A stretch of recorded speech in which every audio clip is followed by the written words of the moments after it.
Asal mula penciptaan dalam mitologi Aztec, legenda 5 matahari.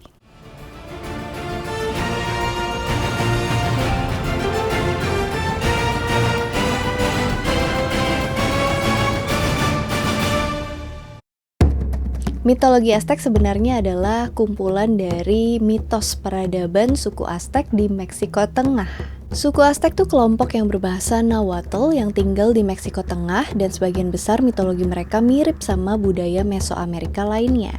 Menurut legenda, suku Aztec datang ke lembah Anahuac di sekitar Danau Texcoco, pusat kota Meksiko modern. Tapi sebenarnya nggak banyak diketahui tentang asal-usul dari suku Aztec ini sendiri, banyak versi. Dalam mitos nenek moyang Meksika atau Aztec, mereka berasal dari tempat di utara yang disebut Aztla. Mereka adalah suku yang terakhir dari 7 Nahuatl. Nahuatl ini adalah suku yang berbahasa Nahuatl, dan taklasnya artinya manusia. Versi lain nyebutin asal mereka di Chicomostoc, tempat 7 gua, atau di Tamuanchan yang merupakan asal legenda dari semua peradaban. Nah, perjalanan mereka ini dipandu sama dewa mereka yang namanya Huitzilopochtli. Seperti biasa, ini kan namanya susah-susah banget, jadi mohon maaf kalau pronunciation aku salah atau kurang tepat. Nah, pas mereka nyampe di satu pulau di dekat Danau Texcoco, mereka ngeliat burung elang yang di cakarnya dia lagi megang ular dan dia bertengger di atas kaktus. Visi legendaris ini digambarin di lambang negara Meksiko. Kabarnya penglihatan ini tuh menggenapi nubuat yang berkata bahwa mereka harus tinggal di tempat itu. Jadi itu jadi rumah baru mereka. Suku Aztec bangun kota Tenochtitlan, mereka juga bangun pulau buatan yang gede yang sekarang jadi pusat kota Meksiko. Menurut legenda, ketika suku Aztec nyampe di Anahuac di dekat Danau Texcoco, mereka dianggap sebagai suku yang paling gak beradab. Tapi mereka mutusin untuk belajar, dan mereka ambil semua ilmu dari kelompok-kelompok lain, dan kebanyakan diambil dari Toltec kuno. Suku Aztec mengadopsi beberapa tradisi dan digabungkan sama tradisi mereka sendiri.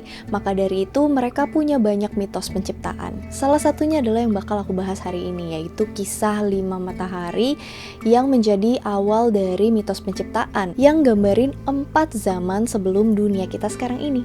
Oh ya, sebelum aku bahas kisah 5 matahari, aku mau jelasin dulu sebelumnya kenapa suku Aztec tuh suka belah dada dan nusuk jantung.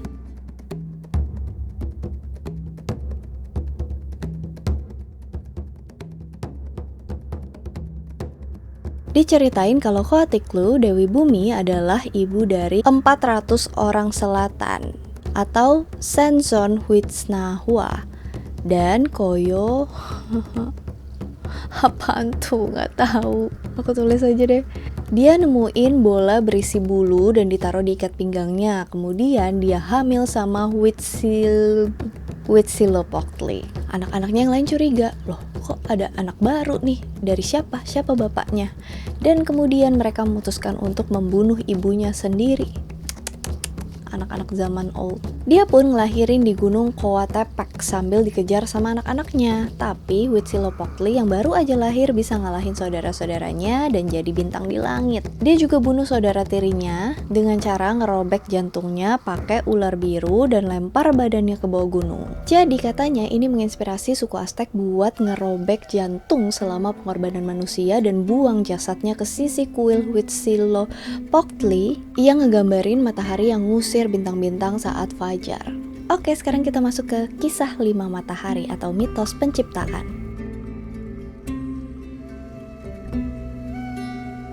Zaman dahulu, bahkan sebelum ada waktu, ada Ometeotl atau the dual god, dewa ganda. Kenapa dewa ganda? Karena dia adalah dewa Tonacatecutli dan dewi Tonacacihuatl yang jadi satu kesatuan. Mereka berdua atau bersatu jadi pencipta dan dewa kesuburan.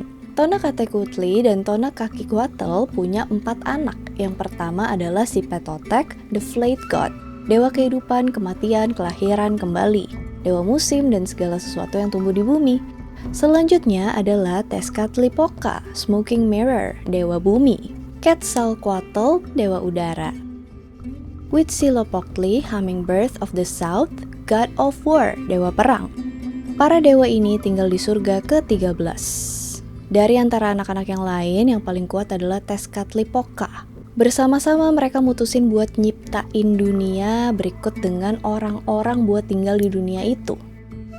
Butuh beberapa kali pencobaan yang gagal sampai tercipta dunia yang kita tinggalin sekarang. Sebagian besar konfliknya ya karena biasalah, para dewa ini saling berebutan kekuasaan. Mereka berebutan pengen jadi matahari buat nguasain dunia. Usaha pertama dari penciptaan dunia dimulai dari Quetzalcoatl dan Huitzilopochtli. Mereka bikin api. Sayangnya api itu tuh kurang terang dan kurang panas untuk menghangatkan dunia. Kekuatannya dan keterangannya tuh kayak cuma setengah dari matahari doang. Abis dari bikin matahari, Q, bilangnya Q aja ya biar aku singkat-singkat deh pokoknya.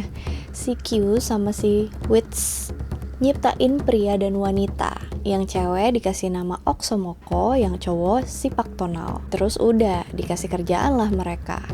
Nggak ada yang gratis ya di dunia ini. Terus ya udah dikasih kerjaan lah mereka. Yang laki jadi petani, yang cewek dikasih tugas buat menenun baju. Dewa-dewa ini kasih si cewek the gift of maize. Beberapa benih biji-bijian itu ajaib dan bisa nyembuhin penyakit, bahkan bisa kasih tahu masa depan. Oxomoco dan Sipaktonal pun berkembang biak dan punya banyak anak yang disebut the Masehuales, yang artinya petani yang menggarap lahan. Oke, jadi sekarang udah ada setengah matahari dan udah ada manusia. Tapi ada yang kurang nih, waktu. Para dewa pun mulai bikin waktu, mulai dari hari dan bulan. 1 bulan isinya 21 hari dan 1 tahun isinya 18 bulan. Udah nih, ada setengah matahari, ada manusia, ada waktu. Selanjutnya, apalagi yang kurang? Apalagi kira-kira yang bakalan diciptain sama para dewa? Ada yang bisa tebak nggak? Aku kasih 3 detik. Underworld, dunia orang mati. Di sini namanya adalah Mictlan. Abis itu Q dan Wits ciptain 2 dewa baru buat jadi penguasa Mictlan. Nama mereka adalah Mictlantecuhtli dan Mictecacihuatl. Abis itu Q dan H, disingkat, pegel. Mereka bikin air yang banyak, jadi terciptalah lautan, samudra. Dan di dalam perairan itu mereka taruh ikan raksasa yang namanya Kipakli atau Sipakli. Jadi bumi dibuat dari badannya Sipakli. Si 2 manusia, Oxomoco dan Sipaktonal kan punya anak laki-laki yang namanya Pilsintecuhtli. Dia diperhatiin sama para dewa. Kok kasihan kamu jomblo dari lahir? Kami iba. Nah, waktu itu kan ada dewi kecantikan dan masa muda yang namanya Xochiquetzal, Flower Quetzal Feather. Para dewa ambil beberapa helaian rambut dia dan dibuatlah seorang wanita dari situ. Dia dijadiin istrinya si jomblo. Wah, ada harapan nih buat para jomblo. Coba-coba sini, cabut dulu rambutnya. Oke, kelar semua penciptaan. Tapi Q dan H kayak masih kurang puas gitu. Kayak ada yang kurang banget sama mataharinya buat support kehidupan di bumi. Tezcatlipoca bantuin mikir gimana caranya supaya bikin mataharinya agak lebih terang. Dia ketemu ide cemerlang. Dia berubah jadi matahari. Matahari baru ini jauh lebih berguna daripada matahari sebelumnya. Kali ini utuh, nggak setengah-setengah. Jadi cukup buat support kehidupan di bumi. Dan ini adalah asal mula kehidupan di bumi, zaman pertama. Kemudian para dewa juga pengen ada makhluk-makhluk lain di bumi, nggak cuma manusia, biar rame aja gitu.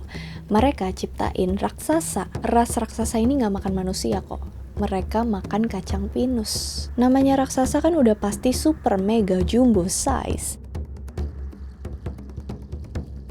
Nah, pas jadi matahari, si Tez bersinar terang banget. Tapi sayangnya pemerintahannya tuh cuma bertahan selama 13 kali 52 tahun. 13 kali 52. 1352. Oh, 676. Gila, jenius kan? Habis itu si Q kayak mikir, si Tez ini tuh udah cukup lama jadi matahari. Dia ambil tongkatnya, terus dia pukul Tez. Pukul lagi. Sampai akhirnya si Tez tenggelam ke lautan yang mengelilingi dunia. Tez ngamuk. Dia keluar dari air dan berwujud jaguar raksasa. Jaguarnya membabi buta ke seluruh dunia dan makanin semua raksasa. Abis dia udah puas, dia balik ke langit dan jadi konstelasi jaguar, Ursa Major. Masuk nih, kita ke zaman kedua, the age of second sun, zaman matahari kedua, dan juga zaman angin. Q yang buat zaman ini, dan saat ini dialah yang menjadi matahari. Maka Wallace tinggal di sini, mereka juga cuma makan kacang pinus. Dan zaman kedua ini cuma bertahan selama 676 tahun juga. Berhentinya kenapa? Karena si Tess balas dendam ke Q. Di sini si Tess berubah menjadi angin puting beliung dan Q dan juga Maka Wallace semua kelempar terbang. Tapi beberapa Maka Wallace ada yang berhasil kabur dari angin itu dan mereka berubah jadi monyet dan tinggal di hutan. Pas zaman matahari kedua udah mau selesai, Dewa Hujan, Tlaloc jadi matahari sekaligus jadi pemimpin baru. Zaman dia itu zaman ketiga. Zaman ini bertahan selama 7 kali 52 tahun. 364 tahun. Selama zaman ini, orang-orang makan biji-bijian dari tanaman yang tumbuh di air. Berakhirnya lagi-lagi karena si Q yang ngancurin dan orang-orang berubah jadi burung. Abis Q ngancurin zamannya si Tlaloc, dia kasih dunia buat istrinya Tlaloc yang namanya Calciutlicue atau Jade Skirt Woman, Dewi Sungai dan segala perairan. Dia jadi matahari selama 6 kali 52 tahun, yaitu 312 tahun. Di zaman matahari keempat ini sering banget turun hujan, dan sekali turun tuh deres banget dan lama banget sampai mengakibatkan banjir besar yang menenggelamkan seluruh dunia. Nah, Maka Wallace kerendam tuh dan pada jadi ikan. Abis banjir gedenya reda, langit runtuh ke bumi, jadi nggak ada lagi yang bisa hidup. Para dewa pun ngeliat sama dunia yang udah mereka buat dan hancur karena berebutan kekuasaan. Akhirnya pada tobat itu, Q sama Tess berdamai dan mereka turun lagi ke bumi buat ngebangun ulang. Masing-masing dari mereka itu pergi ke ujung-ujungnya dunia dan jadi pohon gede. Dan pohon ajaib ini tuh menopang langit, memisahkan langit dari antara bumi. Mereka dorong langit balik ke tempatnya dan langit bertahan di situ. Tonakatecutli, dewa pertama, ngeliat kalau anak-anaknya akhirnya udah damai, nggak berantem-berantem lagi, dan mereka malah tanggung jawab kerjasama mulihin apa yang udah mereka rusak. Tona kasih anak-anaknya ini langit penuh bintang-bintang buat dikuasain, dan mereka juga dikasih jalan dari bintang buat bolak-balik. Jalan bintang ini sekarang kita kenal sebagai Milky Way. Setelah langit udah normal, Tess ambil batu buat bikin api, dan api besar ini pun menerangi bumi karena ya mataharinya yang sebelumnya udah kerendam kan sama banjir besar. Tapi sayangnya bumi tuh sepi banget kayak HP kamu pas abis putus. Raksasa pun udah ketelan semua. Orang-orang udah jadi monyet, jadi burung, dan jadi ikan. Tapi bentar deh, kalau matahari aja kerendam, harusnya mereka juga udah punah kan? Ya intinya bumi udah sepi lah ya. Tess meeting sama saudara-saudaranya. Kira-kira kita mesti ngapain nih guys? Harus ada matahari sih, kalau nggak kita mau nyari diskon di mana? Iya sih, matahari kan udah nggak ada. Oke, kita bikin yang baru. Jadi mataharinya juga harus versi baru, beda dari sebelum-sebelumnya. Matahari kali ini bisa makan hati manusia dan minum darah manusia. Tanpa persembahan atau tumbal, mataharinya lama-lama redup, dan dunia bakalan gelap lagi. Jadi para dewa buat 400 pria dan 500 wanita. Orang-orang ini buat makanan si matahari. Beberapa versi bilang kalau Quetzalcoatl dan Tlaloc mau anaknya jadi matahari yang kelima, dan masing-masing dewa pun bawa anaknya ke api yang besar. Ceritanya Q yang ngelempar duluan anaknya masuk ke dalam api, jadi anaknya jadi matahari baru duluan gitu. Bapaknya dorong anaknya sendiri masuk ke dalam api ya. Anaknya keluar dari api dan langsung melayang ke langit jadi matahari. Abis itu Tlaloc kan masuk ke dalam api, tapi dia malah bakar dirinya sendiri, hampir gosong. Jadi dia keluar lagi dan dia dorong anaknya masuk ke dalam api. Tapi apinya tuh udah sisa-sisa berapi dan juga abu. Anaknya keluar dari situ dan melayang ke langit jadi bulan. Karena anaknya Q dilempar ke api, dia jadi makhluk api dan cahayanya terlalu terang buat dilihat langsung. Karena anaknya Tlaloc dilempar ke abu, cahayanya lebih redup dan mukanya cemang-cemong sama abu. Nah, jadi beginilah asal mula siang dan malam. Dan ini juga ngejelasin kenapa matahari dan bulan tuh gak pernah ketemu.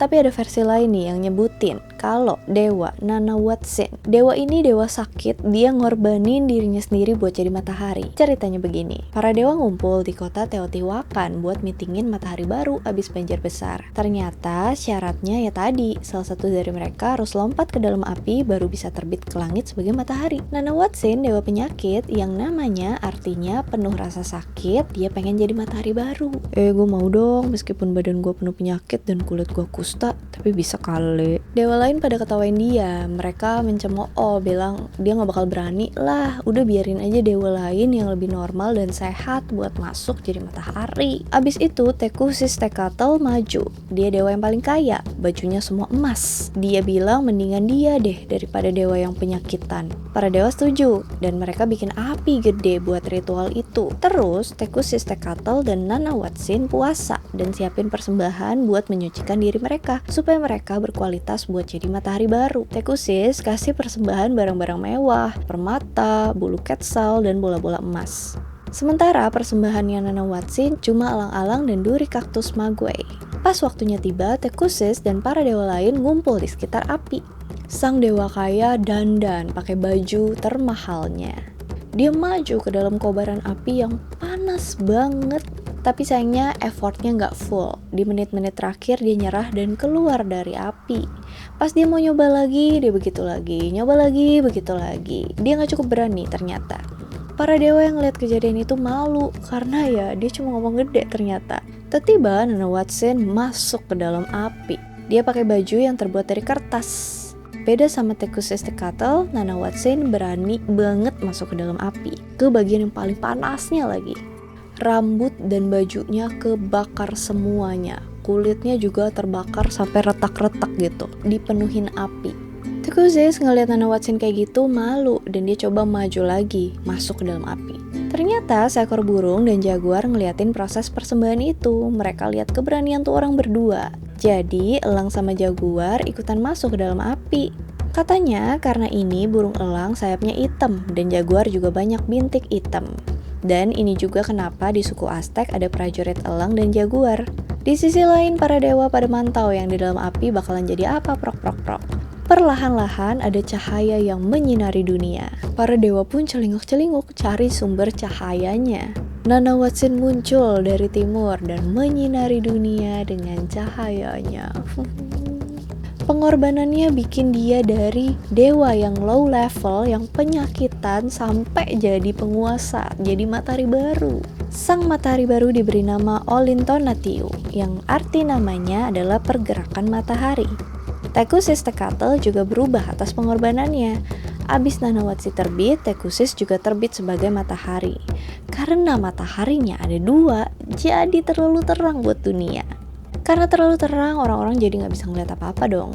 Dan pada saat itu, salah satu dewa tangkap kelinci yang ada di dekat situ dan lempar ke Tekusis. Kelincinya nabrak dia kenceng banget sampai cahayanya meredup dan dia jadi bulan. Dan bentuk kelinci selamanya tercetak di muka sang bulan. Jadi kalau misalnya kita lihat bulan tuh kayak suka ada gambar kelinci gitu. Yaitu kisahnya. Tapi kalau menurut aku lebih ke rusa sih aku ngeliatnya, bukan kelinci. Nah, setelah ada matahari dan bulan komplit, para dewa pun seneng. Tapi sayangnya si Tonatiuh, matahari baru, nggak mau gerak, nggak mau pindah dari tempatnya di langit. Sampai para dewa satu persatu korbanin dirinya buat luluhin dia. Beberapa dewa marah dan gak mau ngelakuin hal itu. Tonatiuh marah dan janji gak bakal mau gerak sampai dia minum darahnya dewa-dewa lain itu. Tlahuicalpantecutli, dewa subuh atau morning star, datang buat selamatin dewa-dewa lainnya lagi supaya mereka gak ngorbanin diri untuk Tonatiuh. Dia coba lempar anak panah ke matahari, tapi sayangnya meleset. Si Tonatiuh malah balikin panah itu ke dia. Dan pas saja kenain kepalanya. Hal ini ngubah si Tlahuicalpantecutli jadi Itzcoatliuqui, jadi dewa suhu dingin, beku, dan obsidian. Makanya kenapa suhunya itu selalu dingin pas sebelum matahari terbit. Itu penjelasannya. Para dewa sadar kalau mereka nggak bisa nentang keinginan matahari baru dan mereka maju satu persatu buat dibelah dadanya dan ditusuk jantungnya sama Quetzalcoatl. Pas mereka udah dikorbanin, Q ambil baju mereka dan ikat jadi buntelan. Buntelan ini habis itu didoain sama orang-orang atau manusia. Penyal sama darah para dewa, Tonatiuh mulai gerak di langit, terbit dan terbenam sampai sekarang. Inilah matahari kelima. Tapi tetap sampai sekarang, orang-orang tetap persembahin darah dan jantung mereka supaya sang matahari tetap puas dan supaya tetap pertahanin dia di jalur suci melintasi langit. Itu dia mitos penciptaan Aztec. Sebenarnya nggak ada mitos penciptaan Aztec yang komplit, lengkap. Ini semua banyak versi, mencrok-mencrok gitu. Nah, kalau yang ini aku ceritain lebih ke kisah 5 matahari, 5 zaman di suku Aztec. Alright, that's all about Aztec mythology. Kalau misalnya ada yang salah, terutama pronunciation-nya, aduh aku minta maaf banget, aku nggak tahu gimana cara nyebutinnya dengan baik dan benar. Dan kalau misalnya ada poin yang miss, atau ada yang mau ditambahin, atau ada request, boleh komen. Thank you so much for watching, hope you guys like it, and see you on my next video. Bye! Butuh beberapa kali pencobaan sampai mereka berhasil.